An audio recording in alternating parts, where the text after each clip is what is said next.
আমরা আজকে আসলে ঢাকা শহরের দোতলার বাসে ঘুরবো এবং ঢাকা শহর দেখবো এবং ঢাকার যে ইতিহাস সেই ইতিহাস সম্পর্কে কম বেশি আমরা জানবো। তো আমার চ্যানেলে যদি আপনারা নতুন হয়ে থাকেন অবশ্যই সাবস্ক্রাইব করে রাখবেন, যাতে পরবর্তীতে কোনো ভিডিও দিলে সেটা আপনারা দেখতে পান। পাশাপাশি আরেকটা জিনিস থাকবে, দুই বাসের মানে কম্পিটিশন অর্থাৎ প্রতিযোগিতা, একটা বাসকে একটা বাস ওভারটেক করা, প্লাস আমরা যেটা সাধারণত ঢাকার সবসময় দেখি যে একটা প্রতিদ্বন্দ্বিতা চলতে থাকে। তো এটা আসলে অনেক সময় রিস্ক হয়ে যায়, তো সেটাও আপনারা দেখবেন। আর পাশাপাশি আমি ঢাকার ইতিহাসটাও আপনাদের সাথে একটু শেয়ার করব। ঢাকার ইতিহাস 2500 বছরের বেশি পুরানো এই ইতিহাস। তো এটা আমরা অল্প অল্প করে জানবো। 1610 সালে মুঘল সুবাহাদার ইসলাম খান প্রথম একে বাংলার রাজধানী হিসেবে ঘোষণা করেন। অর্থাৎ বুড়িগঙ্গা নদীর তীরে অবস্থিত এই শহর মুঘল আমলে ব্যবসা এবং সংস্কৃতির কেন্দ্রবিন্দু হিসেবে প্রচলিত ছিল এবং এটা ভেনিস নামে খুব পরিচিতি পায়। পরবর্তীকালে ব্রিটিশ আমলে এবং পাকিস্তান আমলে, পূর্ব পাকিস্তান আমলে পেরিয়ে 1971 সালে এটি স্বাধীন হয় এবং বাংলার রাজধানী হিসেবে স্বীকৃতি পায় এবং এখানে একটা আধুনিক নগরী হিসেবে গড়ে ওঠে।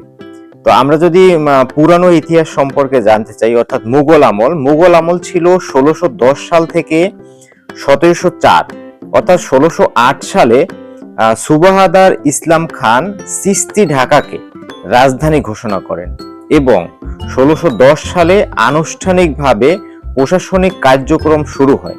এটি ছিল ঢাকার মুসলিমের জন্য খুবই বিখ্যাত। ঐতিহাসিক কিছু যে বিষয় আছে আমাদের ঢাকাতে, তার মধ্যে রয়েছে লালবাগ কেল্লা, যেটা 1678 সালে তৈরি হয়েছিল, বিবিপরি মাজার, বড় কাটরা, এই জিনিসগুলো অনেক পুরনো এবং এই জিনিসগুলো এখনো আছে। আপনারা চাইলে এগুলো দেখতে পারবেন, চাইলে কখনো ঘুরে আসতে পারবেন, যেগুলো অবশ্যই আমাদের পুরনো ঐতিহ্যকে অবশ্যই মনে করিয়ে দেয়। আর ব্রিটিশ আমল ছিল 1765 সাল থেকে 1947, অর্থাৎ রাজধানী মুর্শিদাবাদে স্থানান্তরিত হলে ঢাকার গুরুত্ব হারায় এবং 1765 সালে ব্রিটিশদের অধীনে আসে।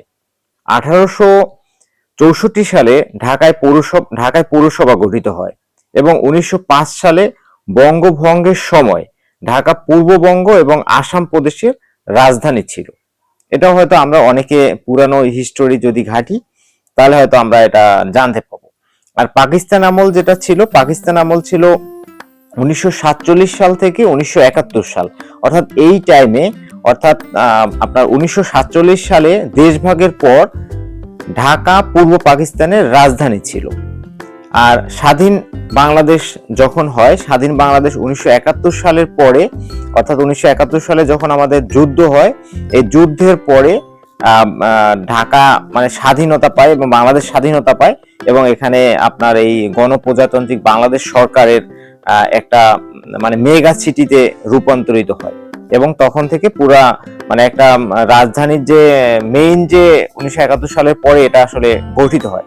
আর একটা বিষয় হয়তো আমরা অনেকে জানি আবার অনেকে জানি না, সেটা হলো যে ঢাকার যে নামকরণের বিষয়টা।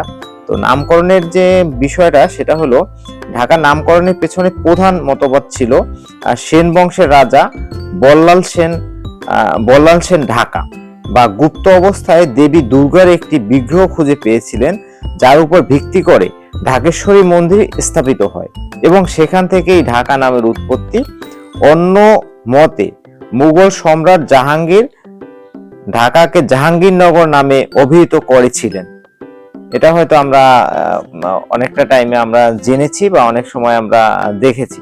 তো আসলে বিষয় হলো, আপনি যদি ঢাকার ইতিহাসকে খুঁজতে চান বা ইতিহাস সম্পর্কে জানতে চান, এটা কিন্তু 2500 বছরের একটা পুরনো বিষয়। তো 2500 বিষয় একবার একটু ভাবেন যে 2500 বছর, কিন্তু এটা কিন্তু একটা মনে করেন বিশাল একটা বিষয় যে 2500 বছর আপনার বছর আগের ইতিহাস।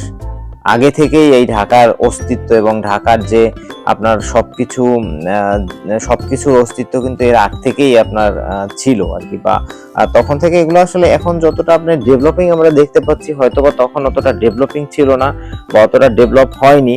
কারণ ওই সময় তো আসলে পুরানো দিনে তখন তো আসলে পৃথিবী এতটা আসলে আগায় নেই। যেখানে পৃথিবী আগাবে তখন পৃথিবী দেখবেন আপনি আজকে আপনি যেরকম আছেন হয়তো 10 বছর পর সেটা চেঞ্জ হবে, এটা সময়ের সাথে।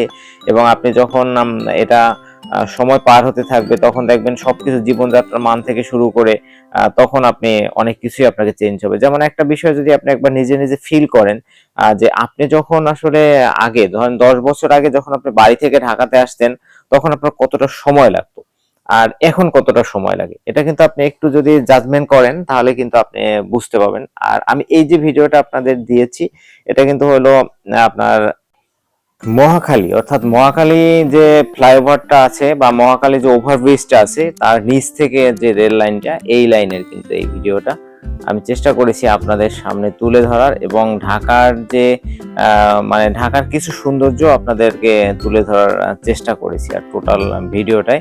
আর আমার চ্যানেলে আপনারা যদি নতুন হন তাহলে অবশ্যই আমার চ্যানেলটা সাবস্ক্রাইব করে রাখবেন, যাতে পরবর্তীতে কোনো ভিডিও দিলে সেটা যাতে আপনারা সহজে দেখতে পান বা সহজেই আপনাদের সামনে সেটা চলে যায় সেজন্য।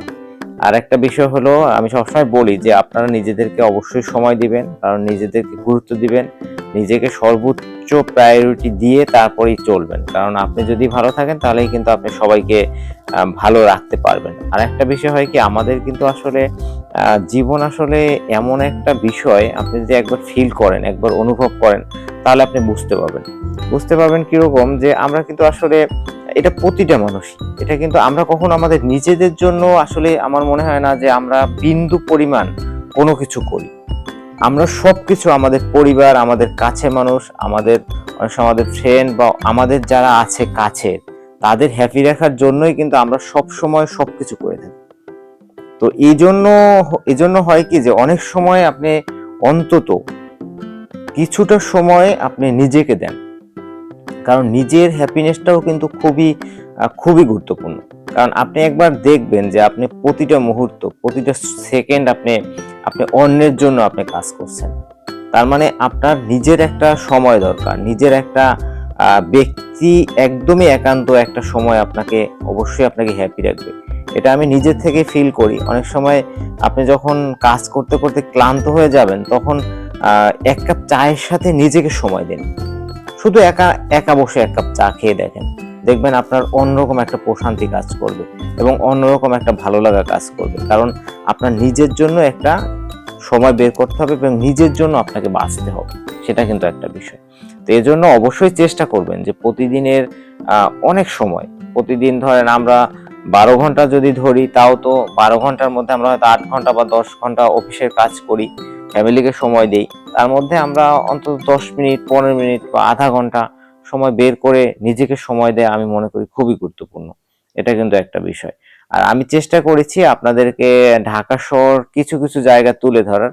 আমরা এখন কিন্তু আসলে যেখান থেকে যাচ্ছি এটা হলো প্রধানমন্ত্রীর যে কার্যালয়টা আছে এর সামনের যে রাস্তাটা, সেখান থেকে কিন্তু আমরা আসলে যাব আর কি। এখানে একটু সামনে আমি আসলে বাসের দোতলায় বসে ভিডিও করেছি, চেষ্টা করেছি যে ফ্রন্ট সাইডের ভিউটা সুন্দর করে নেয়ার, এটা একটা বিষয়। আর ঢাকা শহরের এই যে বাস সাইডের যে আপনি সিরিয়ালগুলো দেখতে পাচ্ছেন এটা কিন্তু তেলের লাইনের, এখানে একটা পাম্প আছে, এই পাম্পের যে তেলের লাইন সেই লাইনের আর কি সিরিয়াল। আমরা জানি এখন দেশে আসলে তেলের ক্রাইসিস চলছে, হয়তো এটা থাকবে না বেশি দিন, হয়তো বা খুব অল্প সময়ের মধ্যেই এগুলো সব ঠিক হয়ে যাবে। আর আসলে বিপদ সব সময় ক্ষণস্থায়ীর জন্যই আসে সবার জন্য। এইটা হলো প্রধানমন্ত্রীর কার্যালয় বা সাইডে। তো এখান থেকে আমি কোর্স করতেছিলাম, তো আমি আসলে মানে বনানী থেকে আসছিলাম, বনানী থেকে এসে আমি ফার্মগেট নেমেছি, কারণ ফার্মগেট থেকে আমার বাসা খুবই কাছে। তো আমি চেষ্টা করেছি আসার পথে আপনাদের সাথেও এই টোটাল রাস্তা শেয়ার করার পাশাপাশি ঢাকার কিছু ইতিহাস তুলে ধরার অল্প অল্প করে, যেটা আমার পক্ষে সম্ভব হয়েছে বা আমি যেটা পেরেছি সেটা একটা বিষয়। আর একটা বিষয় হলো আমি সবসময় বলি আপনারা অবশ্যই নিজেকে ভালো রাখার চেষ্টা করবেন সব সময়, কারণ দিন শেষে আপনি কিন্তু আপনার, এটা একটা বিষয়। নিজেকে সর্বোচ্চ ভালোবাসেন, নিজেকে সর্বোচ্চ সময় দেন। আর নিজের প্রতি খুবই যত্নবান হন। এটা আমার একদম আমার পক্ষ থেকে আপনাদের পরামর্শ বলতে পারেন, ওভারঅল যদি বলেন। আর আমার সাথে এতক্ষণ থাকার জন্য অবশ্যই আপনাদেরকে অনেক অনেক ধন্যবাদ। নেক্সটে আবারও দেখা হবে কোনো একটা ভিডিওর সাথে। সে পর্যন্ত ভালো থাকবেন, যে যেখানে যে অবস্থায় থাকেন। আর অবশ্যই আমার চ্যানেলটা সাবস্ক্রাইব করে রাখবেন, যাতে কোনো ভিডিও দিলে আপনারা দেখতে পান বা সরাসরি আপনাদের কাছে নোটিফিকেশন চলে যায়, সেটা একটা বিষয়। আর সবার জন্য অনেক অনেক শুভকামনা রইল। নেক্সটে আবারও দেখা হবে, সে পর্যন্ত অবশ্যই ভালো থাকবেন। এটা হলো বিষয়। আমি আসলে চলে আসছি আমার গন্তব্যে, যেটা আমি বলেছিলাম ফার্মগেট।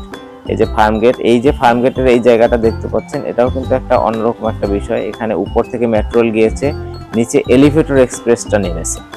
তো এখানেই আসলে আমি নেমে ওভারব্রিজ পার হয়ে আসলে আমি আমার গন্তব্যে গিয়েছিলাম।